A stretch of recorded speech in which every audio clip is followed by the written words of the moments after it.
We got all kinds of breaking news today. Number one, John Fredericks vaulted election predictions. We're now predicting John Adams pulls the upset and beats Mark Herring. This is a change in my position over the last month. A month ago, I told you Adams had very little chance of winning. Now I think he's going to win. What happened to Herring? He's like dying in the playing stall ball, prevent defense. Adams going to catch him at the wire and win. That's my prediction. Also, Republican National Committee woman Cynthia Dunbar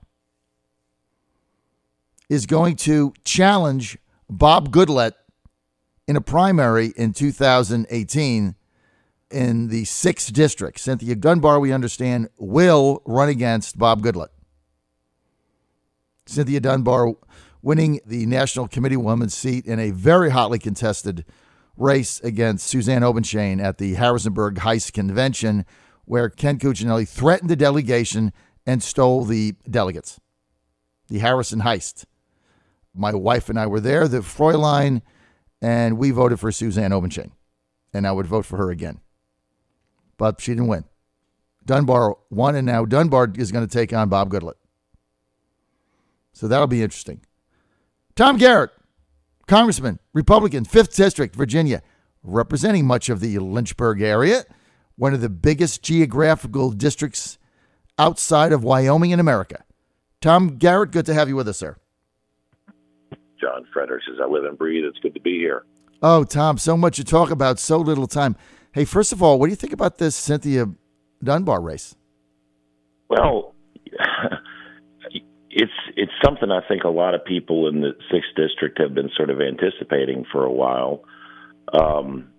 We're going to have to watch and see how things play out in Washington and in the 6th District as it relates to what Congressman Goodlatte's next moves are. And it'll be one, for me, election night's kind of like Game 7 or the Super Bowl. I'm kind of sitting with rapt attention, looking at the returns. So these things are always exciting at some level.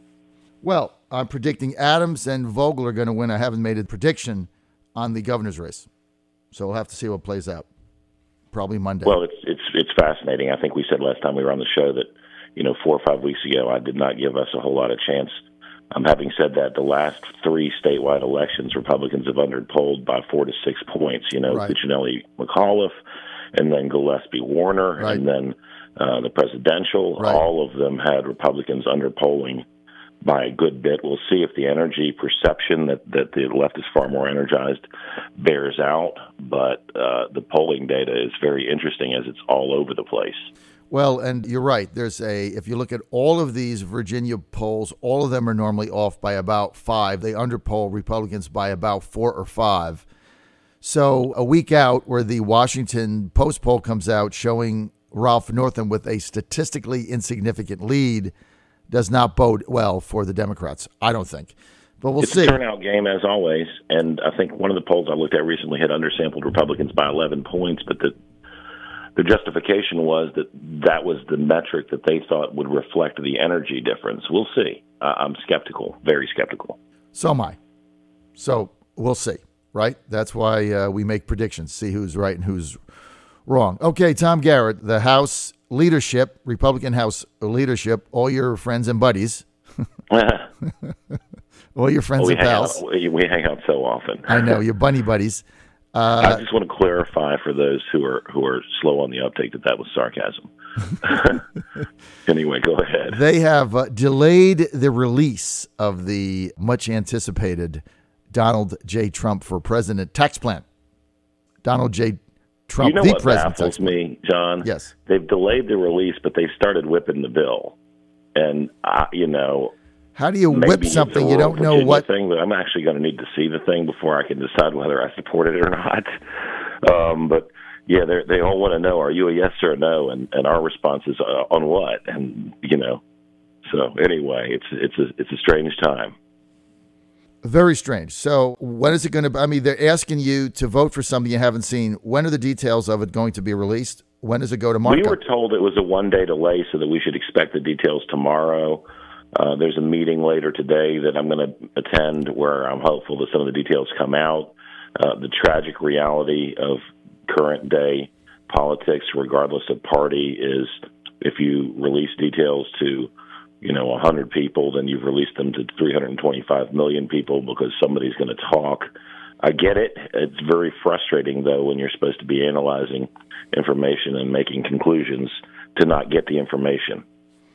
Hey, let me ask you something. If Dunbar does run, does she need to step down as National Committee woman after she officially announces, or can she keep that position? Isn't that duplicitous? Yeah, I don't have a problem with her keeping the position. Here's the deal. If you're a state senator and you run for governor, you don't have to step down. If you're a member of the General Assembly and you run for Congress, you don't have to step down. You can't be on the ballot for two things at once. But her term is up when her term is up. And, an aspiration to serve in what she would, I presume, deem to be a more significant capacity shouldn't preclude one from serving in their current capacity. Mm-hmm. Okay, well, it's a question we need to ask, and we'll see how this plays out. I don't know how much money it would cost the Republican Party of Virginia if she were to step down to convene some sort of mechanism in which a new committee woman was selected. But there's going to be a nomination contest, presumably, which will precede the general election. And I think, again, there's all sorts of precedent for people who currently hold one position running for another position without advocating, except for when I ran for state senate, I was also up to run for Commonwealth's attorney, and so I didn't run for re-election as Commonwealth's attorney. Essentially, we pushed all our chips into the middle of the table. Right. That was really a timing thing. I can assure you that had I run for state senate and had 2 years remaining on my term as prosecutor, I wouldn't have stepped down. Right. Okay. I mean, I get that. The only thing that's a little bit different here is as a state committee woman, you're supposed to be representing all Republicans, right? I mean, that's the job, right? You're the state committee woman. Yeah, that was sure. But, I mean, Paul Ryan's supposed to represent all members of Congress, too. And I don't know that there are people who would agree that he does. Look, that's the beauty of America. We're not compelled to agree with other people by virtue of their position. Okay, well, we're going to be following it. She is going to run, and it's certainly going to be close.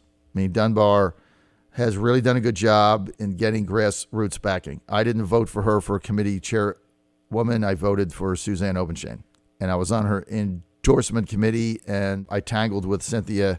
So that everybody knows, we tangled at the convention in Cleveland on multiple occasions. So you guys actually arm wrestled, and she won, right? Yes, she did win. That's true. She's a pretty strong lady. She did win that arm wrestling contest, and she voted for Cuccinelli for delegation chairman, and then at the convention in Cleveland, she voted for all of the Cruz-led amendments that Ken and Blackwell v. me in the Rules Committee, and we defeated all the rules by big margins. So that's a sidebar story. So who cares who won the arm wrestling match? Right. Who cares? It's old news, right? So let's get to what matters, right? What matters is, when is your tax reform package coming out, and what are you anticipating? Oh, we've been told it's coming out tomorrow, which is only noteworthy insofar as we were originally told it was coming out today. You can't. A sticking point for me is what we should be is a society where you earn more money when you're 60 than you do when you're 20. That you have upward mobility and the ability through hard work and perseverance to better your circumstance.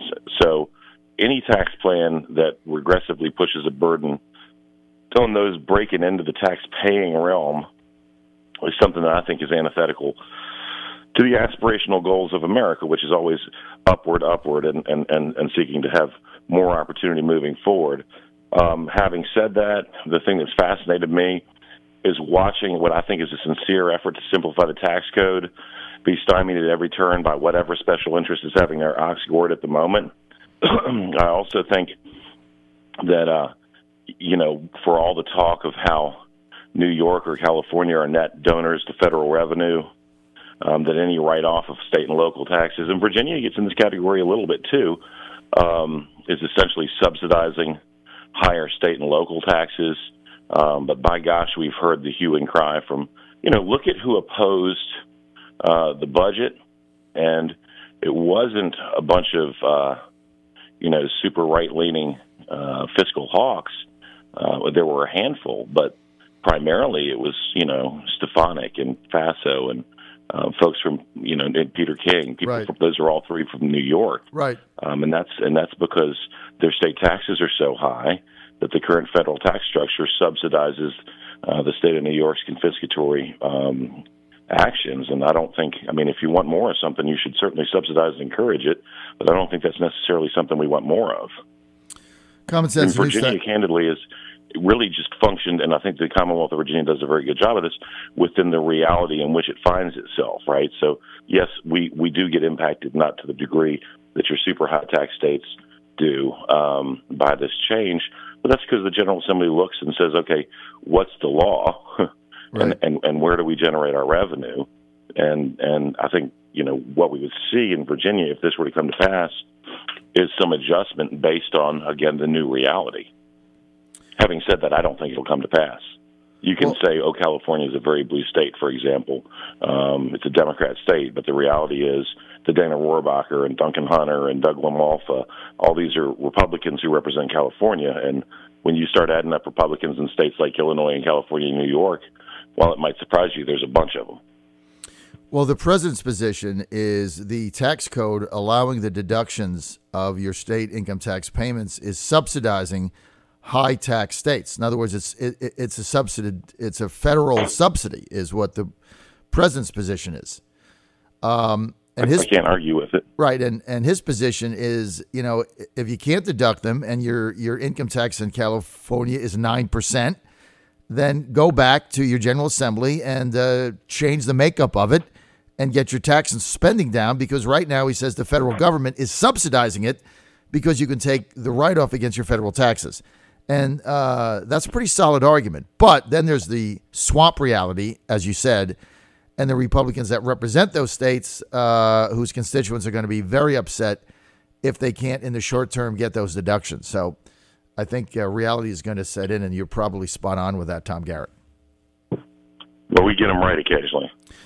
The New York City terrorist attack yesterday with a truck, another tragedy, 8 people or more dead, many more injured, ran into a school bus, could have been a lot worse. Your reaction? Well, look, I just helped facilitate the entry into the United States of 9 people from a country that had been on the heightened scrutiny list that other people call the Muslim ban. It's in no way, shape, or form a ban. We just want to make sure that the people that come into the country aren't going to do harm to the country. And in this case, or the one that we help these people, these Christian refugees, the patriarchs of the families had spent, combined total of 3 years in prison, essentially for nothing. So we've demonstrated the ability to bring people in who aren't going to hurt the country. Now, this gentleman, and I use that term very loosely, his name translates, and I say this simply as a trip. And he came in, I believe, on a diversity visa, and the scrutiny that he received was minimal. And then for us to say that he was on no one's radar when afterwards we see all sorts of Internet linkages to radical ideology makes you wondering exactly what red flags we're looking for, and certainly makes you want to reassess how it is that we do level scrutiny on those who aspire to come here. Here's the good news, and I'll divert for a moment. We're welcome to get back on topic. The only reason we have a debate on immigration is because people still want to come here. I can assure you that there are any number of countries in the world that don't have to worry about their immigration policy because they have a net outflow. Having said that, the first responsibility of the national government is to protect the nation. And I welcome people who bring something to the table, regardless of where they're from, what they look like, etc. But we have a duty to do the due diligence to ensure that the people that we're allowing in bring something to the table and aren't a risk to harm people who are here. And that's really simple. This is just another one sort of in the when you read about this guy and the things that he'd been looking at on the internet and the things that he said, that you're sort of head scratching and wondering in this world of data how nobody had an alarm bell going off, A, and B, how this person was deemed to have been a worthwhile addition when there are so many other people who are clamoring to get in, who don't, by virtue of the fact that they play within the rules, get that opportunity. So I don't know. It's frustrating. That's a really great understated euphemism for I'm pulling my little remaining hair out. I don't know how many times this sort of thing has to happen before we step back and reconsider exactly what the appropriate vetting levels are. I think President Trump has been unfairly vilified for stating what most of us in middle America would consider to be common sense, and that is we need to know who's coming and whether or not they're a threat. But we'll see what happens tomorrow. We shall see. We shall see. Tom Garrett, thank you. We're out of time. Thanks for being with us.